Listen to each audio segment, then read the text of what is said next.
¿qué tal? Muy buenas noches. Muchísimas gracias por acompañarnos este día en una entrevista en vivo. Aquí tengo en el auditorio al doctor Tomás Mundo Arriaza, abogado penalista, bienvenido.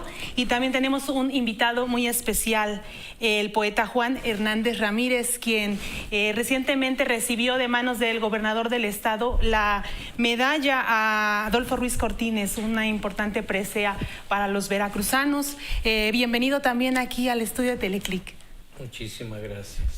Juan Hernández Ramírez nació en Ixhuatlán de Madero en 1951.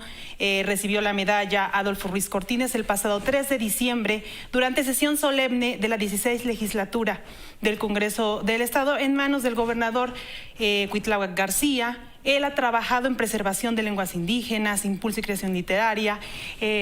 Es un importante personaje que ha hecho un trabajo loable en favor de nuestra cultura. Hay un importante tema a tratar el día de hoy, la situación de los presos indígenas en nuestro estado de Veracruz. Usted hizo un pronunciamiento importante ante todo ese importante escenario donde usted tuvo la voz, donde recibió esta importante presea y dijo algo importante, que quiere que se volteen a ver todos estos pueblos, esta cultura, estas personas que están o han estado durante mucho tiempo rezagadas y que se han visto también vulnerados sus derechos humanos. ¿Puede, por favor, platicarnos al respecto de ese pronunciamiento que hizo aquel día? Claro. Antes que nada quiero saludarlos en mi lengua. Soy Juan Hernández Ramírez, hablo la lengua náhuatl, y kamiak paquilistli, kamiak yorpaquillotipanito-nate.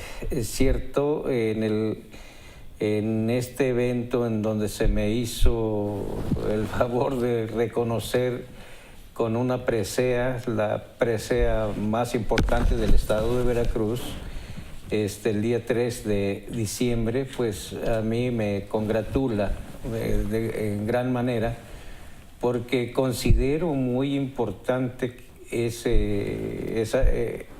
ese reconocimiento, que no es a mi persona, sino más bien creo que es para los pueblos indígenas, porque yo me reconozco como indígena náhuatl. Sin embargo, ese mensaje que usted dio a los veracruzanos, al gobierno que recién toma las riendas del estado de Veracruz, ha simbrado a la sociedad, porque la realidad es esa: hay derechos que siempre han estado vulnerados, violados de estos pueblos indígenas. El gobernador también hizo un pronunciamiento, dijo que iba a voltear a ver la situación de los presos indígenas. ¿Qué ha pasado a partir de ese pronunciamiento? Bueno, aquí hemos dejado nuestra solicitud en manos del gobierno del estado. Creo que el gobernador Cuitláhuac García va a poner orden en este asunto. Lo que sí es cierto es de que creo que la sociedad no debe olvidar de que hubo una invasión hace muchísimo tiempo, y desde entonces los pueblos originarios han sido olvidados, han sido marginados, ninguneados, explotados y nunca han tenido una voz, ¿no? Entonces, apenas creo que inicia una nueva etapa con el presidente de la República y el gobernador del estado, que visibilizan. Creo que van a hacer un trabajo no de reconocimiento, porque ya está el pueblo, ¿no? Sino más bien traerlos a la sociedad para que sean visibles, ¿no? Y atenderlos de igual manera, porque como decía hace un momento, están sumamente olvidados, ¿no? Hay un rezago, le llaman rezago histórico, en cuanto a todo tipo de atenciones, la salud y la educación, que ha sido secuestrada por mucho tiempo, me refiero a educación indígena.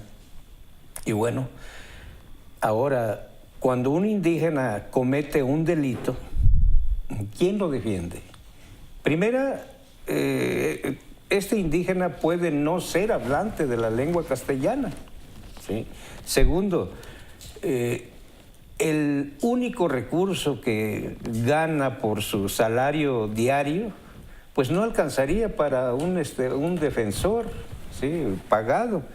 Y los defensores de oficio, bueno, hacen su trabajo, pero a veces no lo hacen bien. Entonces allí es en donde pues el indígena que llegan a meterlo a la cárcel, pues ahí se queda. Entonces este es nuestro pronunciamiento. Hay presos, por lo general son del fuero común, así me dijeron que se dice, porque no son presos del fuero federal.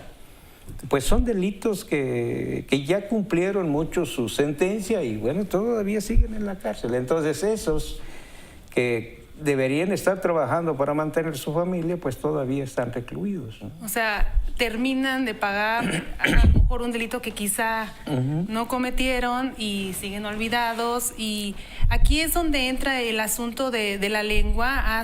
Yo recuerdo desde hace años se maneja la falta de traductores, esta brecha que existe para que ellos puedan comunicarse y pues levantar la voz ante la injusticia que muchas veces padecen, porque pues no conocen la ley, muchas veces no tienen precisamente lo que mencionaba, la educación necesaria, y se ven afectados directamente. Así es. La lengua es muy importante. Ahorita estamos hablando nosotros la lengua.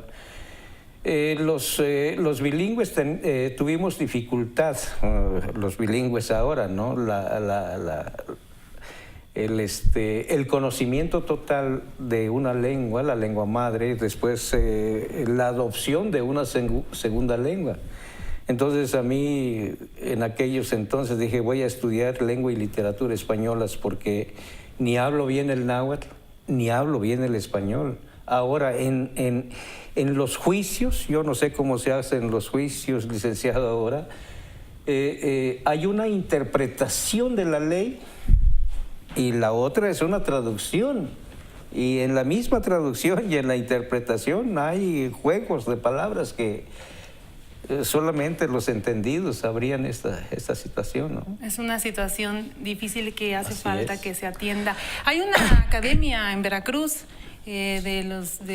precisamente para estas lenguas indígenas, y se habla de que hace un trabajo precisamente de traducción de las leyes, de una preparación para traductores, que incluso hay muchas veces los planes o intenciones de también capacitar a todos los funcionarios públicos para que desempeñen un mejor trabajo. ¿Qué opina usted de esta academia? ¿Sí cumple su función? ¿Sí realmente se ha avanzado o estamos estancados? Mire, no sé a cuál academia se refiere. Yo fui un miembro de un círculo de amigos y compañeros que luchamos en la época del gobernador Miguel Alemán para la creación de la Academia de las Lenguas Indígenas, que en verdad, pues yo no sé, pero hasta ahorita no he visto un cumplimiento cabal para lo que fue creado, ¿no? Primero era para el estudio de las lenguas. Y el estudio de las lenguas implica un trabajo bastante fuerte. Ya después se dijo que iba a capacitar para traductores y allí sí no sé si ha cumplido con... sé que hay algunos que capacitaron, pero pues son pocos también, ¿no? Y el estado de Veracruz es largo y tiene muchos municipios y grandes asentamientos de las culturas indígenas. ¿Usted tiene algún dato de cuántas personas se encuentran en esta situación? ¿Cuántos presos indígenas hay en Veracruz? Mire usted, los datos que tengo yo sumarían unas 500 personas, un poco más de 500 personas, que han cometido diversos delitos que consideramos pues algunos graves, algunos no, y solamente pedimos que haya una revisión de estos, no sé cómo se le llaman, expedientes, creo, para que aquellos que puedan salir, pues salgan a gozar de la libertad. Doctor Tomás Mundo, ¿cómo vemos esta situación en el aspecto jurídico? Aquí menciona, pues, también el poeta Juan Hernández, esta situación de la lengua, de que no se cumplen los programas para capacitar, para que las traducciones sean pues tal cual está en la ley, que hay confusiones, que no llegan. Realmente los apoyos y los indígenas están olvidados. ¿Qué opina usted de esta situación? ¿Realmente hay un gran atraso en Veracruz para defender los derechos de estas personas? Primeramente, Alicia, muchas gracias por la enorme oportunidad. Muchas gracias al calor político y de verdad una felicitación sincera por difundir este tema de tanta trascendencia social hoy de moda en el tema de los derechos humanos. Después de esta felicitación sincera al calor político, también otra felicitación al Congreso del Estado por haber tenido la acertada decisión de haber premiado a don Juan Hernández como representante, porque eso habla de que realmente se está tomando con muchísima seriedad el tema de los indígenas y va a pasar de ser un discurso abstracto a algo concreto. Y en este llamado, con don Juan, a mí me une una amistad de hace 5 o 6 años y nuestro tema en común siempre fue esta lucha social. Ahora que el Congreso toma esta decisión atinada y que él en su discurso habla de revisar los casos de presos indígenas, pues obviamente nosotros, hablo de la Barra Interamericana de Abogados, se suman a esta defensa con mucho gusto, donde va a ser totalmente gratuita la revisión de los casos. Pero antes de entrar de lleno a la revisión de cada uno de estos 500 o más casos que existen de estos presos, un tema central, creo que se dio el paso primero con el gobernador del estado, reconocer el problema, visibilizar el problema. Esa es la clave. Tuve la oportunidad de estar en Bogotá, Colombia, en los festejos de los 70 años de la Declaración Universal de los Derechos Humanos, que empezaron siendo DESC y ahora son DESCA, Derechos Económicos, Sociales y Culturales primero, Derechos Económicos, Sociales, Culturales y Ambientales ahora. En este sentido se engloba parte de esto y el eje central era eso, visibilizar el problema. Ya ahorita ya lo tenemos visibilizado, se reconoce que hay un problema, se reconoce que hay violación a los derechos humanos de estas personas. Bueno, pues ahora vamos a revisar y analizar cada uno de esos casos. ¿Cuál va a ser la directriz? Recordemos que hace yo creo que un mes, firmamos un convenio con la Universidad de Jalapa, en donde Mujeres Transformando Vidas, Tomás Mundo, van a revisar casos de mujeres presas producto de violencia doméstica, de haber asesinado a sus parejas sentimentales. Estos estudiantes lo que van a hacer es revisar todos esos casos. Bueno, pues esos estudiantes van a revisar ahora los casos de los indígenas, en donde nosotros fundamentalmente vamos a guiarnos por el eje que es el bloque de constitucionalidad. Es decir, revisar que a esa persona que está señalada de la probable comisión de un delito, se respete ese núcleo, que es el debido proceso, la presunción de inocencia y una defensa adecuada. Si esta trilogía no la tienen estos señores, bueno, por supuesto que procederemos a emprender las acciones legales correspondientes para lograr la excarcelación, ya sea en una absolución o ya sea para que ellos enfrenten el proceso en libertad. Y esto va a ser con muchísima seriedad en el sentido de ver cuál es el delito que se le acusaron, de qué pruebas tenemos para probar la probable participación o no, o cuáles tuvo la Fiscalía para acusarlo. Y creo que con base en eso caminaremos para revisar cada uno de estos 500 casos de estas personas. ¿Se confía en que cuando se realice esta revisión, en caso de encontrar algunos casos que hayan sido el proceso no se haya llevado a cabo como debe ser y que exista una violación a sus derechos, de que se pueda resolver de una manera pronta para que estas personas pues puedan tener su libertad y aparte se le pueda resarcir el daño? Porque tengo entendido que también de acuerdo a al delito y también al nuevo sistema, ¿no? Muchas veces llevan años y ya no aplicaría lo mismo. Ese tema que acaba de decir es muy importante. Colombia acaba de pagar $350 millones por reparación del daño a personas que fueron injustamente encarceladas. Estados Unidos paga $150 diarios por persona que mantiene en prisión en forma indebida. Yo creo que aquí el siguiente paso con don Juan va a ser que vayamos al Congreso del Estado para que se reformen ciertos artículos del Código Penal precisamente para aplicar sanciones quizá más severas y que exista una reparación del daño para todas estas personas. Pero más allá de eso, lo que vamos a revisar es ver si existió un peritaje y si un peritaje fue hecho por la persona idónea, una. Lo otro, si tanto el juez o el fiscal se guiaron por los principios que lo rigen en las leyes orgánicas respectivas de profesionalismo, equidad, imparcialidad, respeto a los derechos humanos, que eso es letra muerta.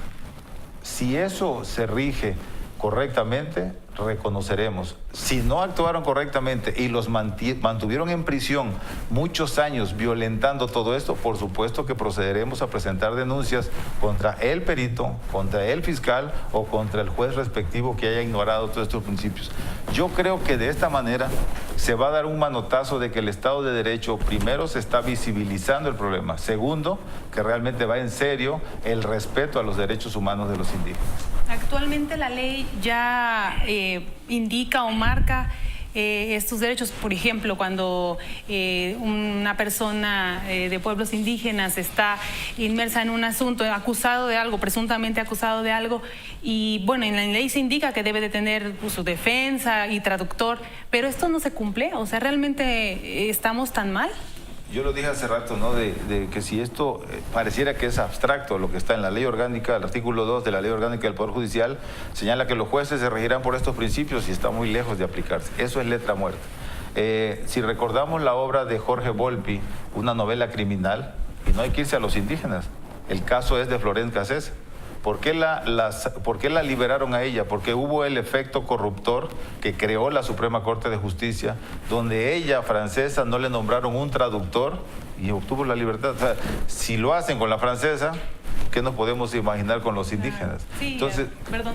Si en 1950 y tantos Edmundo Valadez hizo La muerte tiene permiso, y yo me precio de conocer las zonas serranas del Estado, porque con el gobierno de Miguel Alemán durante los 2 primeros años yo recorrí todas las zonas serranas y cuando platicábamos con los indígenas en 1950 y tantos que Edmundo Valadez hace el libro La muerte tiene permiso y nosotros lo hicimos en el 2000, este recorrido 99, los mismos problemas que plantea la obra de Edmundo Valadez, caminos, escuelas, injusticias, tenencia de la tierra, rehabilitación, falta de comunicación, son los mismos que se platicaban en el 2000. Entonces, si se violentaron esos derechos elementales, ¿qué más podemos esperar ahorita en el caso de las personas que están privadas de su libertad? Entonces, hay un gran compromiso con don Juan. Creo que tenemos los que integramos, que no soy solamente yo, somos varios abogados, mencioné la barra interamericana de abogados, hay varios amigos míos que están en Perú, que están en Ecuador, que están en Colombia, que están muy pendientes de todo este programa porque les interesa, y amigos míos de México, de la Ciudad de México, la doctora Susana Granada Armas es una abogada prestigiada en la ciudad que va a venir a Veracruz, se va a sumar, es decir, y a medida de esto pedimos más manos para llevar a cabo este programa con toda la seriedad y realmente sacar estos 500 presos o más que se puedan sumar. Entonces yo creo, esto es muy serio, hicimos ya una alianza con don Juan, donde digo no va a costarle absolutamente nada a esta gente y creo que sí va a haber los resultados de cuando menos los 500 presos los vamos a obtener su libertad. Vamos a tener enfrente quizá desconocimiento, quizá resistencia, esperemos que no, de los jueces. Pero si las tenemos, también tenemos las armas legales para poder derribar esos muros de ignorancia que pudieran presentarse. Tenemos aquí algunos comentarios. Juan Samarripa comenta, de verdad sí necesitan mucha atención los pueblos indígenas. Acela MS, un tema muy interesante, excelente ejercicio para esta población. Saludos de Satur Márquez, Betty Arroyo, Antonia Lara Corso, Dionisio Solís, muchas gracias. Agustín Carpio, en el Distrito Judicial de Chicontepec solamente existe una sola defensora de oficio que lleva muchos años en esa región y se ha corrompido mucho.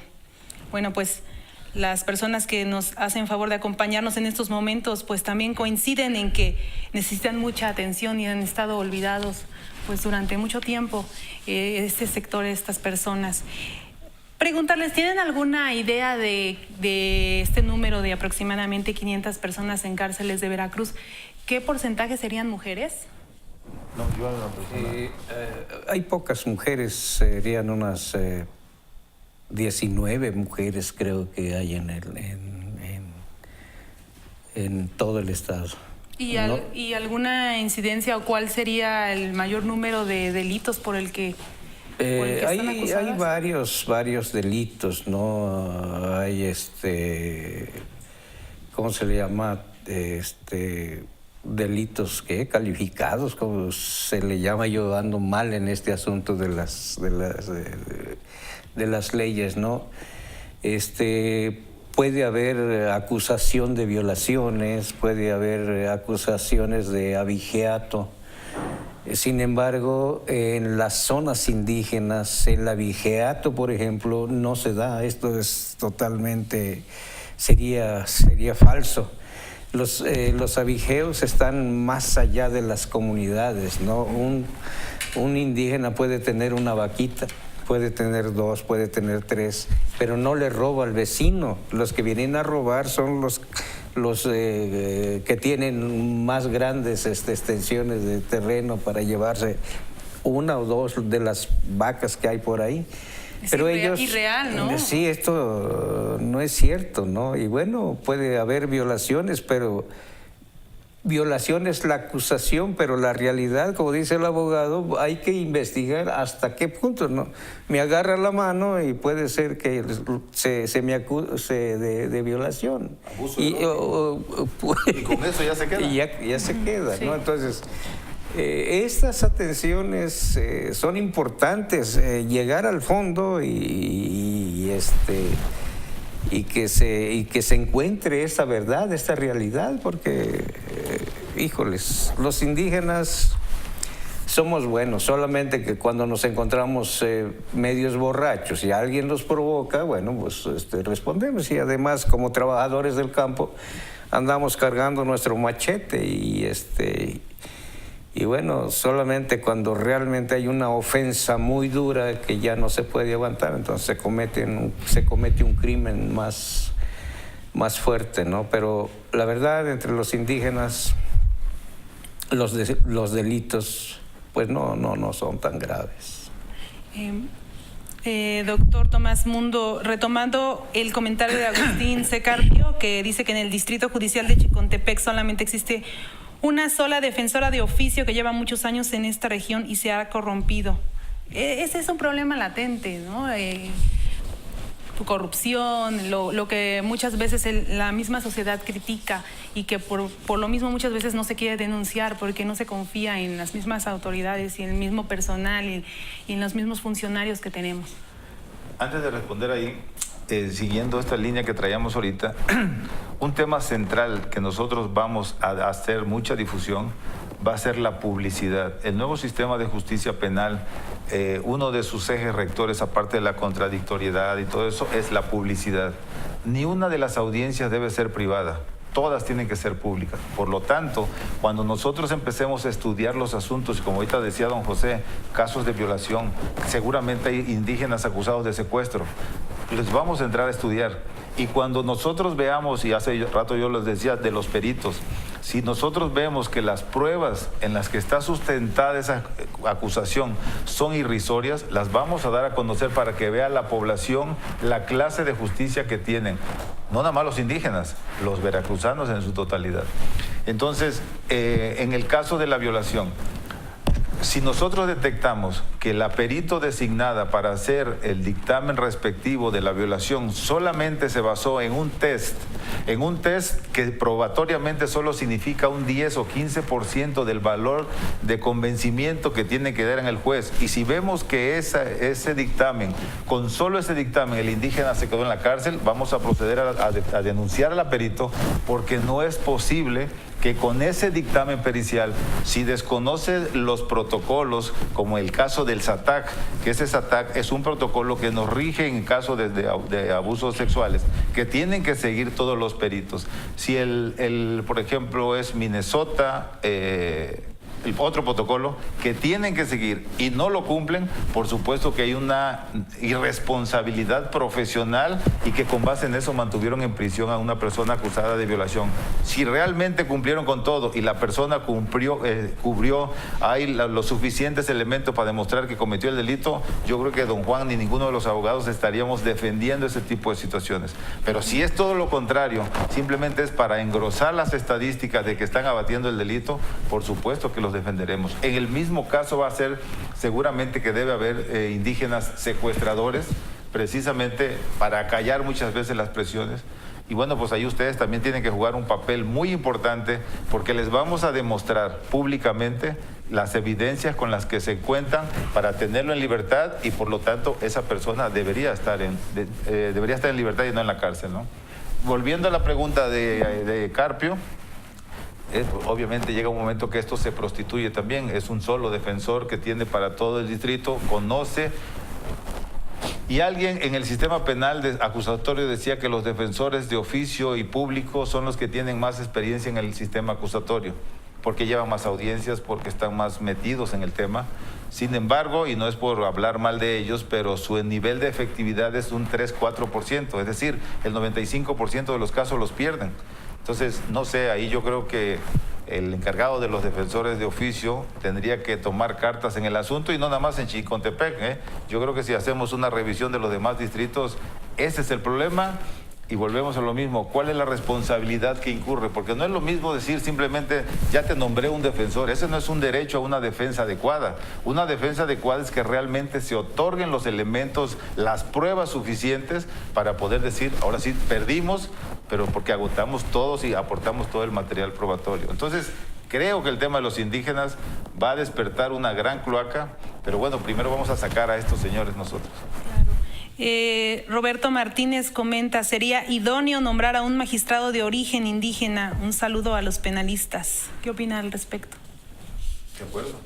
De acuerdo, yo creo, no sé si haya inscrito alguno, pero hay gente así como don Juan, talentosísimos en su materia. Seguramente hay abogados. Yo conozco a 2 o 3 abogados de Iguatlán de Madero también bastante buenos.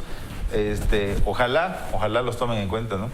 Y en este aspecto, pues también sería importante, de acuerdo a lo que mencionó, esta inclusión, una revisión, que así como que piden equidad, que también exista espacios para mujeres, pues también para estos grupos que han sido vulnerados durante mucho tiempo. Alicia, y este tema, por ejemplo, que estamos tocando ahorita, cumple esencialmente con los acuerdos que se llegaron ahora que estuvimos en Colombia, los 4 puntos que pidió el presidente Duque y que asumió el presidente de la Corte Interamericana, Eduardo Ferrer Magrego: justicia, verdad, reparación del daño y no repetición de los agravios de esta gente.